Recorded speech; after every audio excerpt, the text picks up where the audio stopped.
Nos vamos hasta la línea de la Concepción, justo a una de las últimas playas del litoral mediterráneo en la provincia de Cádiz. Es la playa de la Atunara, de 1.500 metros, 90 de ancho. Imagínate que estás allí disfrutando de una tarde normal, tomando el sol, bañándote, y de repente pasa esto.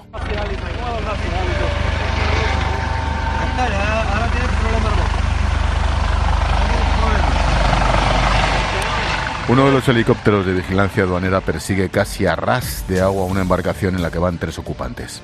La tensión aumenta, varios coches de la policía y de la Guardia Civil esperan en el paseo marítimo mientras que la barca huye. Poco después es perseguida por una patrullera.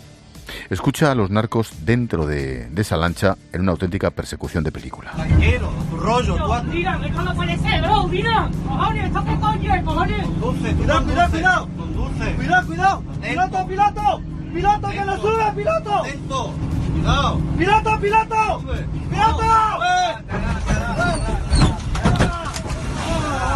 Una vez parados tocaba ver cómo iba a ser la reacción por parte de sus tripulantes a bordo. Los agentes van con mucho cuidado e intentan abordar la lancha con la mayor rapidez posible. ¡Guardia Civil, las manos! ¡Enséñeme las manos por fuera! Cuidado. ¡Las manos y fuera! ¡Las manos y fuera del barco! ¡Al suelo! Venga, ¿cuánto voy a bordo? Tranquilo. ¡Al suelo! ¡Quiero ver las manos! La cosa no acaba ahí. Uno de ellos se esconde dentro de la sala de máquinas, mientras que los otros permanecen en shock sin ni siquiera levantar las manos.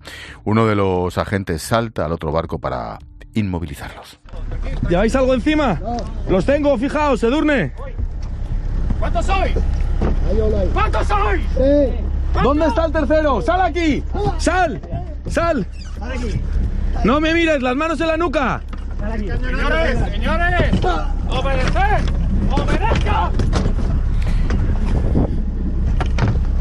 ¿Qué hacéis aquí tan lejos? No, ya lo veo. Una vez inmovilizados, tocaba ver qué había en el interior. Poco tardaron los agentes en darse cuenta de que en el fondo del barco y bajo unas mantas se encontraba el verdadero motivo por el que huían a toda pastilla. ¿Eso qué es? ¿Un paquete, no? Lleva el interior lleno. Vale, de acuerdo. Señores, ya está el día hecho, ¿eh? ¡Ya está el día hecho! ¡No quiero ningún problema, ¿eh? Ninguno. ¿De acuerdo? ¿Cuántos paquetes lleváis? 22. ¿22, seguro? Seguro. Vamos a contar, caballero. Es uno de los golpes policiales que casi a diario realizan nuestras fuerzas de seguridad en la zona.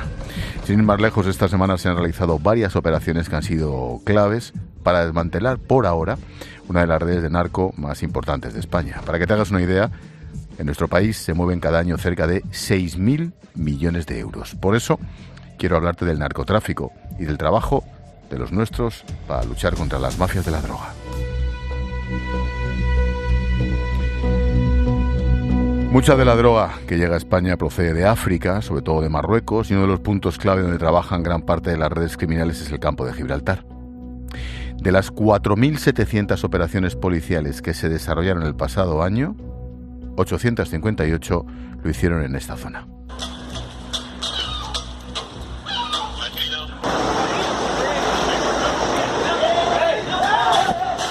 Es el sonido de la policía entrando en una de las viviendas de Antonio Tejón. Él, junto a su hermano, lideraban el clan de los Castañas, una de las mayores organizaciones de tráfico de hachís en la línea. El clan ha movido hasta el 70% de la droga que circulaba en el estrecho de Gibraltar en los últimos años. Ellos dos tienen una gran lista de antecedentes a sus espaldas y son considerados como héroes en su barrio. Lo explicaba en Herrera en COPE Juan Luján, inspector jefe de la UDICO. Se ha creado una especie de leyenda en torno a ellos. Realmente en España hay organizaciones muchísimo más poderosas que la de ellos, pero ellos han creado una especie de leyenda, que han sido investigados durante muchísimos años, han protagonizado una historia de muchas investigaciones, muchas detenciones. Se ha formado una leyenda que ha provocado que se fijen mucho en los medios de comunicación, que se cree cierta alarma social, sobre todo en la zona en la que ellos operaban, que era la línea. A pesar de su detención, la droga continuó circulando en campo de Gibraltar. El año pasado la mayoría de la droga que se incautó se hizo por allí también. Se consiguió hasta 57 toneladas de hachís, Redes como la de los Castañas utilizaban la última tecnología para esquivar la actuación de la policía. Cuentan con la mayor tecnología y el mayor número de medios que se pueden obtener hoy día. Tienen dinero, tienen capacidad de compra, tienen gente dedicada a la logística. Me decía usted antes de la gente, toda la gente con la que cuentan, ellas cuentan gente, pueden colocar hasta 50 personas alrededor de una zona de alijo. Ellos ponen puntos en las bases de los helicópteros, en los helipuertos de vigilancia aduanera, de Guardia Civil, de Policía Nacional. Controlan las embarcaciones de las fuerzas y cuerpos de seguridad. Lo peor no es que los Castañas traigan la droga desde Marruecos hasta España, sino que detrás de ese clan hay organizaciones mucho más peligrosas. Esa droga es normalmente propiedad de grandes capos, fundamentalmente de Marruecos. Ellos contratan a personal, tanto marroquí como español, normalmente trabajan bastante juntos, las organizaciones marroquíes y españolas. Lo que hacen es el transporte, la guardería y la entrega de esa mercancía a su destinatario final, o si no final, el intermediario que la va a distribuir posteriormente, tanto en España como sobre todo en otros países de Europa. El dinero fácil y rápido ha provocado que muchas personas que viven en la zona trabajen para estos clanes como el de los Castañas, que controlan absolutamente todo. Dinero negro, lo que provoca que la labor policial sea aún más difícil.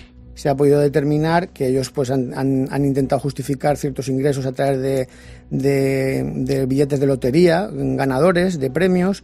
Han llegado a comprar, han invertido en licencias de taxi, han invertido en negocios de hostelería. Primero que gastan mucho, eso también hay que tenerlo en cuenta, pero lo que consiguen guardar, lo guardan bien guardado, bien escondido y en efectivo. Este lunes pasado ha comenzado el juicio contra el clan de los Castaña, el mayor proceso judicial contra el narcotráfico que se haya celebrado nunca en España. Una red que habría llegado a introducir hasta 9.000 kilos de hachís por Andalucía procedente de Marruecos. Vamos a intentar descubrir cómo es la zona. Hablamos con Francisco Mena, es el presidente de la Asociación contra la Droga y el Narcotráfico del Campo de Gibraltar. Francisco, ¿qué tal? Buenas noches. Hola, ¿qué hay? Buenas noches. Gracias por atendernos, Francisco. A ver cómo lo pregunto. ¿Se notan estos golpes policiales? ¿La zona del Campo de Gibraltar, toda esa bahía de Algeciras, está mejor que hace unos años o no?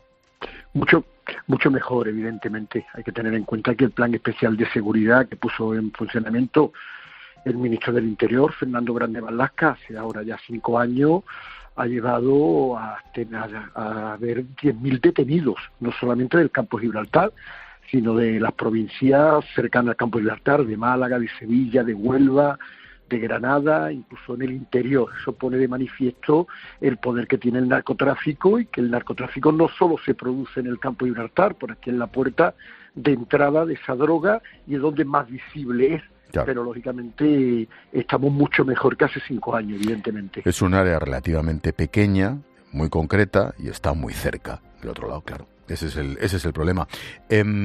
¿Cómo son este tipo de, iba a decir, bandas, este tipo de organizaciones como los Castañas? ¿Cómo funcionan?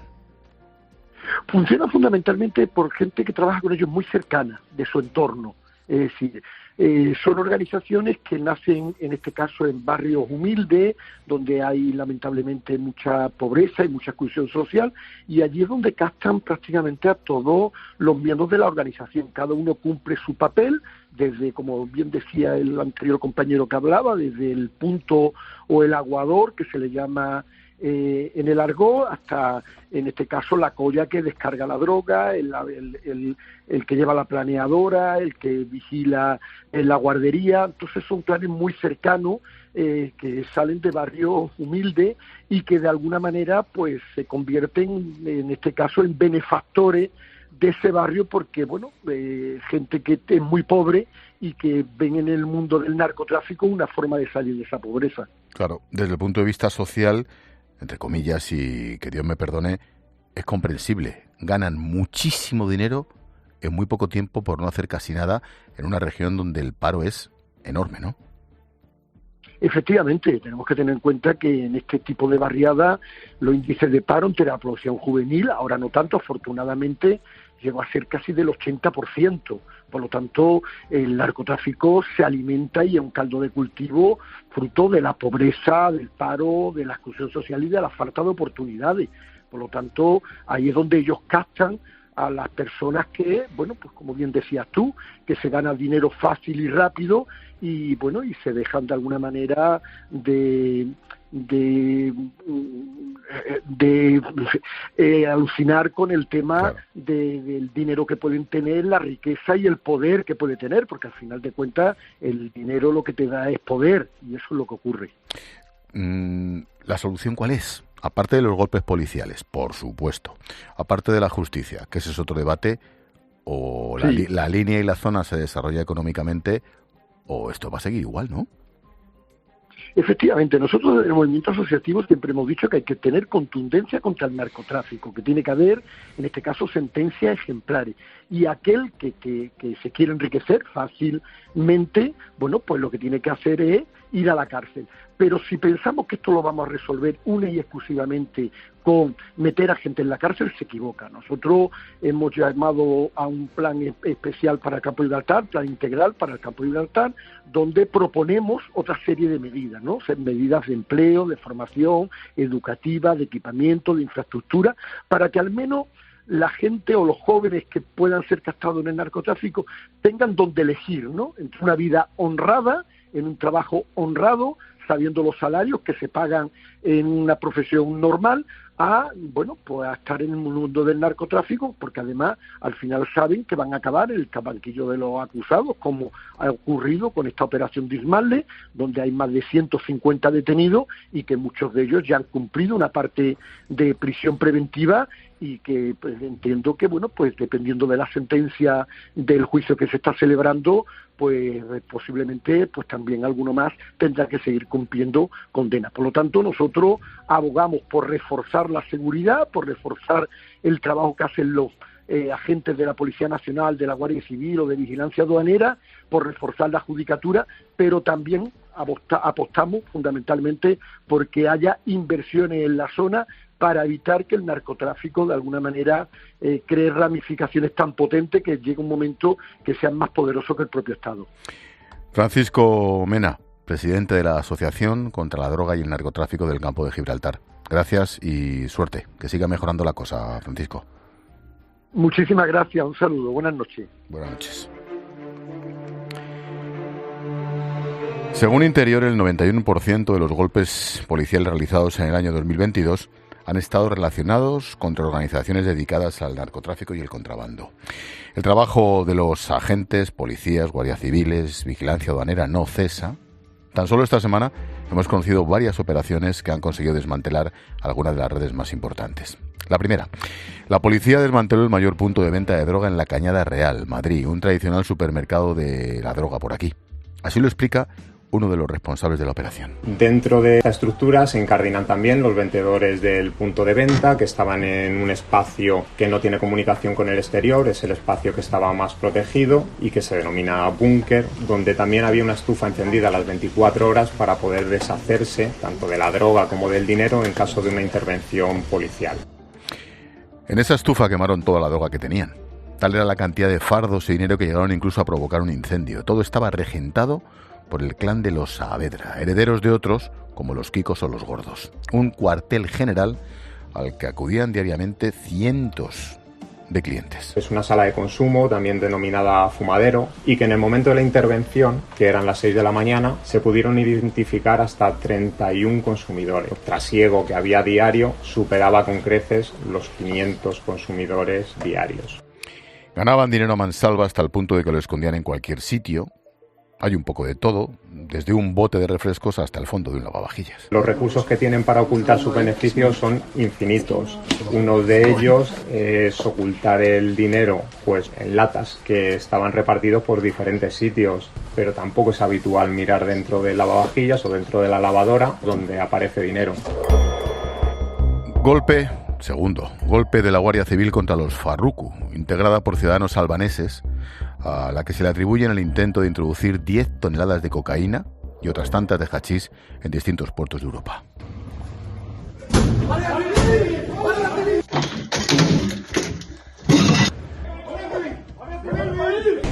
Se trata de una organización muy bien jerarquizada cuyos miembros se movían por toda España utilizando uniformes de la Guardia Civil. Su líder fue investigado por estar relacionado con el asalto a la casa de José Luis Moreno.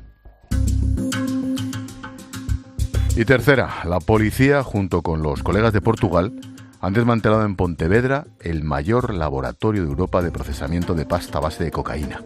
Se calcula que se podría producir diariamente hasta 200 kilos de droga.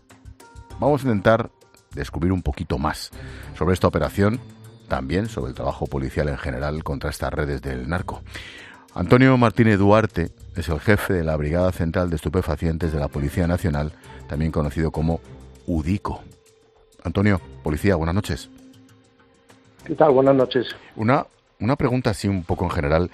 ¿No tiene la impresión de que el trabajo es infinito? De que no se, o sea, ojalá cada día cayera una de estas, pero ¿no tiene la impresión de que esto es infinito? Bueno, nosotros siempre trabajamos con la idea de que no vamos a acabar con el narcotráfico. Somos conscientes porque si no nos llegaríamos a frustrar, pero sí que dedicamos todos nuestros esfuerzos, que son muchos, para evitar que lleven grandes partidas de droga a la calle y que el narcotráfico se complique con otras muchas historias que le suele acompañar, como ajustes de cuenta, secuestros, etcétera. Esa es otra. Digamos que los malos se interrelacionan entre sí cada vez más. Sí, bueno, en un mundo global como en el que estamos, pues esto es el pan nuestro de cada día. Las organizaciones son organizaciones cada vez más fuertes y muy unidas las unas a las otras. Eso no quita para que entre ellas pues pueda haber robos o ajustes de cuentas, pero sí que hemos notado que las organizaciones pues se van haciendo cada vez más fuertes. Es cierto, creo que se lo oí a ustedes estos días atrás, que la pandemia obligó a guardar mucha droga, a no distribuirla, y que ahora al salir a flote se les está pegando fuerte. Bueno, durante la pandemia nosotros sabemos muy bien, la policía sabe muy bien que hubo grandes operaciones porque las intervinimos y como no dejamos de trabajar ni un solo día durante la pandemia, somos testigos de que los malos seguían trabajando. Pero es verdad que con la pandemia las organizaciones, fundamentalmente en Colombia, tuvieron que almacenar mucha droga. Esto unido a que se prohibió la fumigación de las plantaciones de la planta de cocaína ha hecho que haya una sobreproducción de cocaína. Esa cocaína tiene que sacarla al mercado, claro, que es para lo que estas organizaciones existen, ¿no? Y entonces, pues sí, ahora tienen que buscar nuevas rutas, nuevos mercados donde poner su droga. México, Colombia, hemos hablado hace nada del Estrecho, desde Marruecos. ¿Los países son los de siempre? Sí, los países productores son los de siempre.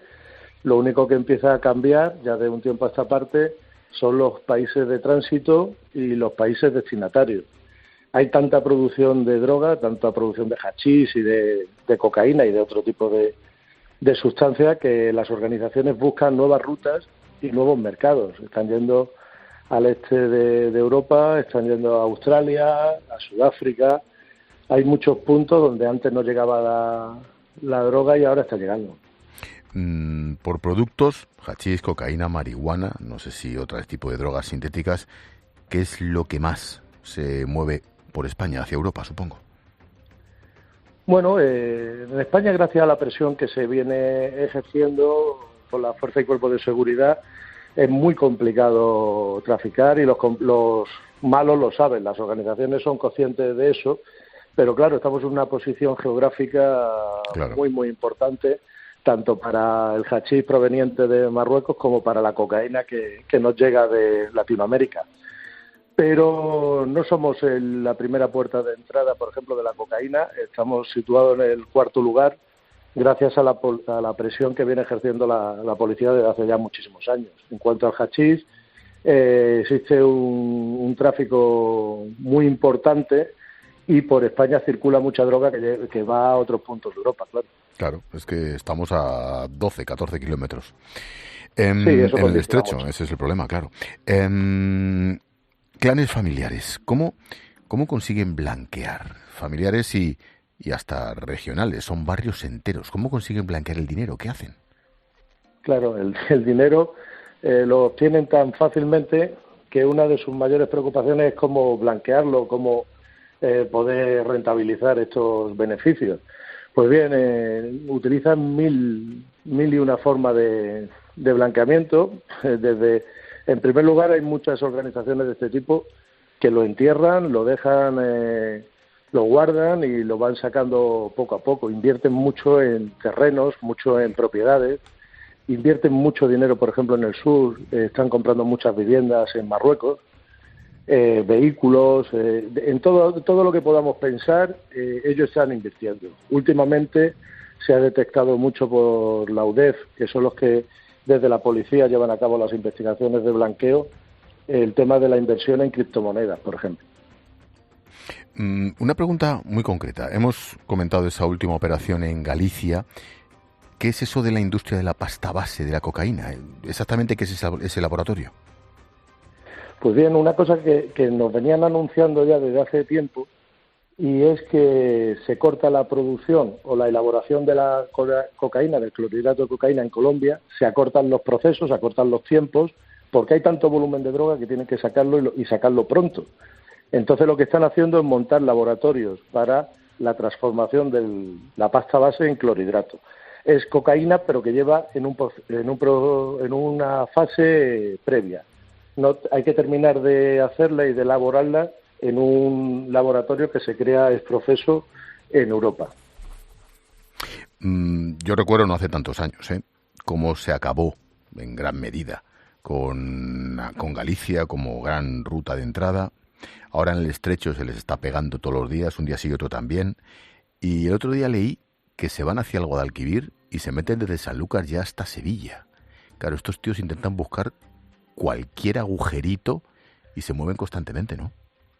Claro, la presión policial, uno de los efectos que provoca de forma inmediata es que las organizaciones cambien las rutas y los sitios donde entra la droga. De hecho, ha disminuido mucho el volumen de droga que se interviene en el sur, precisamente y gracias a la presión que se está haciendo sobre las organizaciones.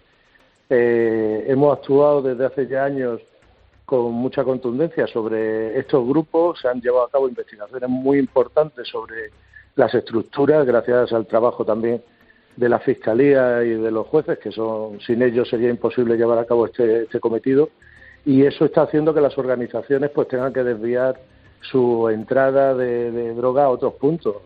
Portugal, por ejemplo, está cogiendo mucha fuerza debido a la presión que estamos haciendo en el campo de Gibraltar. Una pregunta casi personal, Antonio. ¿Consiguen desconectar? No soy yo precisamente para dar lecciones, pero ¿consiguen desconectar en algún momento el fin de semana, las fiestas, la Semana Santa, el teléfono móvil? Bueno, en este trabajo es muy, muy difícil o imposible de desconectar.